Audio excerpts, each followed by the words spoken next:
Hello बच्चों, MS mathematics में आप सभी का स्वागत है। मैं सोनू गुप्ता। अभी आपके सामने बहुत ही बढ़िया प्रश्न है और प्रश्न क्या कहता है इसको सबसे पहले देख लेते हैं।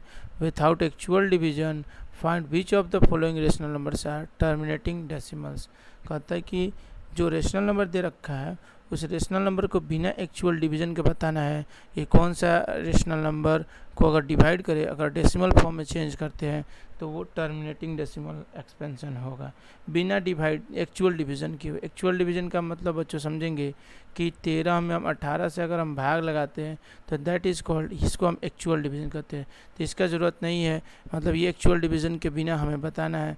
तो कैसे हम बता सकते हैं कि कौन सा टर्मिनेटिंग होगा, कौन सा नॉन टर्मिनेटिंग होगा। तो बच्चों यहाँ पर बहुत ही आसान है, एक तरीका है जिस तरीके का इस्तेमाल करके हम आसानी से बता सकते हैं। आपको बता दें कि ये जो डेनोमिनेटर दे रखा है सबका 18, 24, 12, 375, 125, जो डेनोमिनेटर होता है उसका हम लोगों को क्या करना पड़ता है, डेनोमिनेटर का फैक्टराइजेशन करना होता है। डेनोमिनेटर का क्या करना होता है बच्चों, प्राइम फैक्टराइजेशन करना होता है।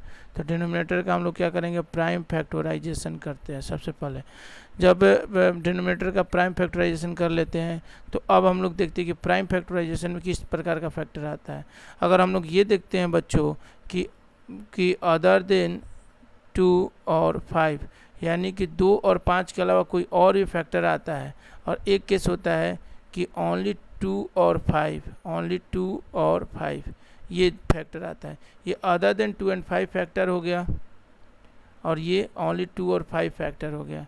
तो जिस फैक्टराइजेशन डिनोमिनेटर का फैक्टराइजेशन करते हैं प्राइम फैक्टराइजेशन के बाद हम लोग देखते हैं कि अगर फैक्टर केवल 2 और 5 ही है, इसके अलावा कोई दूसरा नहीं है, तब तो वो टर्मिनेटिंग डेसिमल एक्सपेंशन होगा 100%। जब हम उसे डेसिमल फॉर्म में चेंज करेंगे तो उसका जो डेसिमल फॉर्म होगा वो टर्मिनेटिंग होगा। अब बच्चों टर्मिनेटिंग का मतलब तो समझ में आता ही है। टर्मिनेटिंग का मतलब होता है कि पूरा पूरा कट जाना है, जैसे 2.125, मतलब यहाँ पर ये देख रहे हैं कि पूरा पूरा कटा हुआ है, ठीक है। ये जो है इन्फिनाइट तक नहीं जा रहा है, यानी रेकरिंग रिपीट नहीं कर रहा है, ये पूरा पूरा कट रहा है, तब ये टर्मिनेटिंग डेसिमल एक्सपेंशन होगा। और दो और 5 के अलावा कोई अदर भी आ जाता है तब वो हो जाता है non terminating repeating, non terminating decimal expansion होता है। और जब नॉन टर्मिनेटिंग हुआ तो 100% वो रिपीट करेगा ही करेगा। वो 1 अंक रिपीट करे, 2 अंक रिपीट करे, या कितना भी अंक रिपीट करे, रिपीट तो करेगा ही करेगा। तो ये रूल को ज़रूर फॉलो करना है। 2 और 5 का मतलब ये हो कि 2 का पावर में भी कुछ भी हो सकता है, 5 के पावर में भी कुछ भी हो सकता है, 2 into 5 भी हो सकता है, या 2 के पावर में into 5 के पावर में कुछ भी हो सकता है, लेकिन 2 और 5 के अलावा कोई अदर नहीं होना चाहिए। तो वो टर्मिनेटिंग डेसिमल एक्सपेंशन को रिप्रेजेंट करता है। ठीक है बच्चों, ये बात तो आपको समझ में आ गया, यानी कि बिल्कुल थ्योरी समझ में आ गया। अब क्वेश्चन को बनाते हैं। पहला क्वेश्चन कहता है 13/18, इसको बताना है। तो 18 का प्राइम फैक्टराइजेशन करेंगे तो 2 से कटेगा 9, 3 से कटेगा 3 तिया 9, फिर 3 से 1। यहाँ पर आप देखोगे कि 18 का जो फैक्टराइजेशन करते हैं 2 गुने 3 गुने 3 होता है, यानी 2 गुने 3 के पावर 2 लिख सकते हैं। 2 तो यहाँ पर ठीक है, लेकिन अदर देन मतलब 2 और 5 के अलावा कोई अदर फैक्टर आ गया 3, इसका मतलब ये नॉन टर्मिनेटिंग को रिप्रेजेंट करेगा। ये नॉन टर्मिनेटिंग है, टर्मिनेटिंग नहीं है। ठीक है। अगर दूसरा देखा 24 का अगर करें तो 12 2 छक्के 12, उसके बाद 2 3 6 और 3 एकम 3।